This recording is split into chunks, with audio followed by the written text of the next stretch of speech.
and I hated it. Like, I have no idea how people work jobs like that, and just how people work that much and don't go like completely insane. You must lay that groundwork, that foundation of being able to work for somebody and even work with people that you dislike. Getting along with people that you dislike, nobody wants to do that. Alright, so I gotta know before we even get into this today. I need to know people's opinions on working a 9-to-5 job. So just put down in the comments if you've ever worked a job before and had to do a 40-hour week or more. Or if you've never had to work a job. This guy who's saying he would rather die than work a 9-to-5. Like the title of his video, if you try to type it into search, you get the suicide hotline. That's how desperate it is. I don't know like how people do it. My whole life, pretty much, I haven't worked like normal jobs. Like, I've had jobs and stuff, but not like, haven't worked them full-time, 9-to-5. And most of the stuff, the normal jobs I did was more 1099 stuff. But I did work an actual 9-to-5 for like a few months one time. And I fucking hated it. Like, I have no idea how people work jobs like that, and just how people work that much and don't go like completely insane. See, here's the thing, is that people do go insane when they first start, or they'll have periods of where they dislike what they're doing. It depends on your lifestyle. If you're okay with working part-time and making a certain amount and having more time to mitigate your stress, then that's fine. Like, that's cool. That's something that you know about yourself. Like the way he's saying already, if you can only do a certain amount and you want to do other things, maybe you want to have a family, maybe you want to pursue a dream, or I don't know, do some sort of art, whatever you want to do. It's okay to have that job and still pursue those things. You just have to put in the work. You have to actually challenge yourself beyond what you're normally doing. And that sounds bad to some people. They say they'd rather take themselves and put themselves into their passion, fully encapsulate themselves into their passion, and do that. But you'd have to have the privilege of doing that. You need to already have something.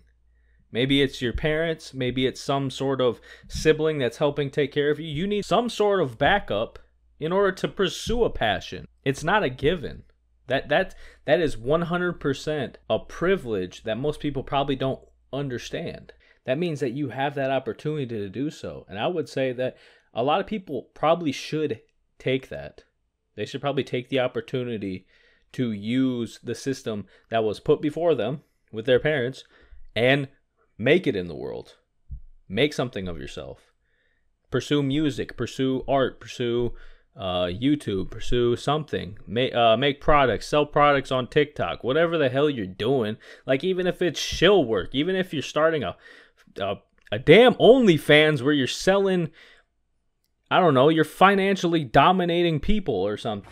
It made me super, super depressed, and a lot of it was just because of the amount of time it takes, and the amount of your time that you're basically giving your time to someone else when you do this too. And I don't want this to sound like I'm like knocking people who work 9-to-5s. Like, I actually have a lot of respect for them. I just don't know how people do it. Like, I can't do it. Hey man, and he's right. Giving your time to somebody else is really what it is. But that is our currency. Time is money. If you're not a big fan of money, giving up time is something that you're going to do for everything. It's where you put your time that matters. Pursuing something outside of working a 40-hour plus work week is probably ideal for most people, just because it seems that we have become saturated in the economy to the point where even working that 9-to-5 job probably isn't even making you enough to survive and pursue something greater, because it's a lockdown. It's a system to lock you down and make you work. It starts in the school system where they teach you that discipline in order to, wait for a bell. That's the whole reason for the bell in the school, is that that's your break time. You go to class, once the bell rings, you got that little break in between. When you're at work, you get some sort of bell, some sort of time clock where you get to take your break, right? And that's what it is. It's conditioning. Because if we were going to run the machine that we have, right, it needs workers. The thing that you can do to break out of that, though, is develop a system where work becomes easy for you. Develop a system where you can do a certain amount of work for somebody else, learn the skills, and transfer those into something that you like to do. Let's say you don't even like doing like cash register or something. Even learning the skill of just speaking to somebody and treating somebody as a customer to their face is a skill that you're going to use if you're going to do freelance work. You're going to have to talk to people. And if you're not good at that because you get upset at people, you're not going to make it in your freelance work or whatever it is you're going to do. Now, granted, there's many opportunities of making money now, and people are going to do that, but not everybody's going to pursue that. It's okay to think out of the box with things that you want to do. Dreams, passions, even fantasies. Think outside the box, right? But you must lay that groundwork, that foundation of being able to work for somebody and even work with people that you dislike. Getting along with people that you dislike. Nobody wants to do that shit. Nobody does, okay? That doesn't mean that you're incapable of doing it. You're not going to do it for the rest of your life. If you have the mindset to step out of this work life, that's fine. If you have that mindset, then you're going to get there one way or another.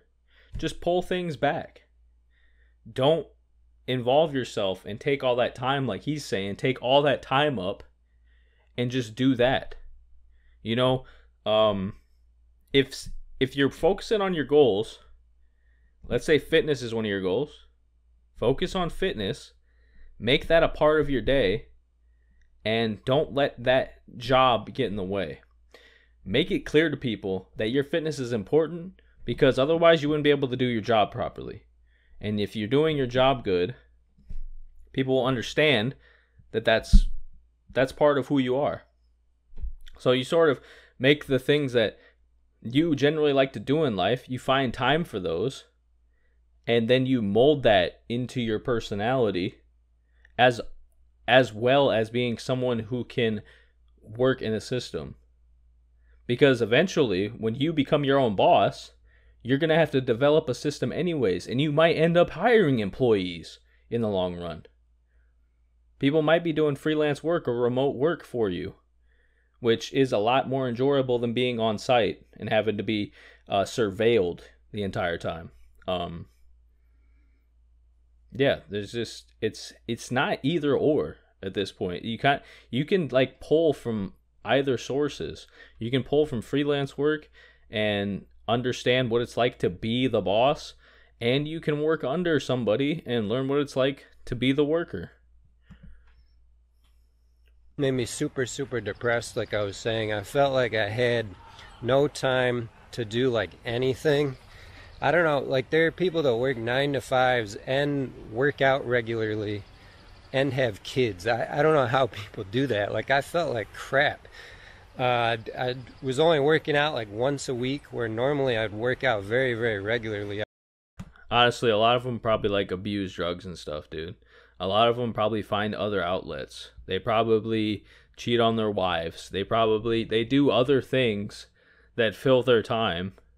Or they're just extremely organized. And it's a skill that if you don't develop at a young age, it does get harder in life. I love working out. It made me feel really, really depressed. It messed with my sleep so bad. Like I already normally have trouble sleeping. But this made it horrible. And I think the reason was I had so much anxiety about not getting enough sleep. I was so worried that I wouldn't sleep enough. And I had a lot of like depression, anxiety around this job that it just made me not be able to sleep. Like the problem was that I would wake up too early, and I already had to be at this job before 8 a.m. So I had to get up super early already. But I would always wake up like an hour or two more early than I had to get up. So I'd wake up at like 5 in the morning and then couldn't go back to sleep. Or probably I would have been able to go back to sleep, but it would take me until about the time that I had to get up and get out of bed. And oh my God, it was horrible. I was exhausted 24/7. The owner of the place, my boss, we were actually really good friends before I had a job there too. And then by the end of it, I like hated a guy. Like I think he wasn't the greatest boss. He was always yelling at people and seemed stressed. And then to be honest, I don't think I was a very good employee because I don't like having a boss. I don't like being told what to do. He's right about all of this stuff. He's correct about all of this stuff. When you end up in a toxic working environment, this is what happens, okay? This is how things go. When you're under somebody who hates what they're doing, you're not going to necessarily like what you're doing. And especially somebody not enjoying being told what to do. Like, I can agree wholeheartedly with that.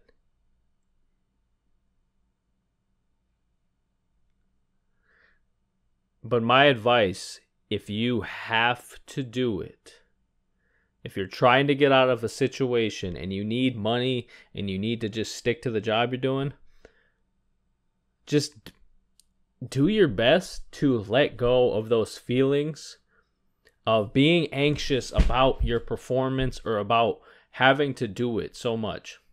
Okay?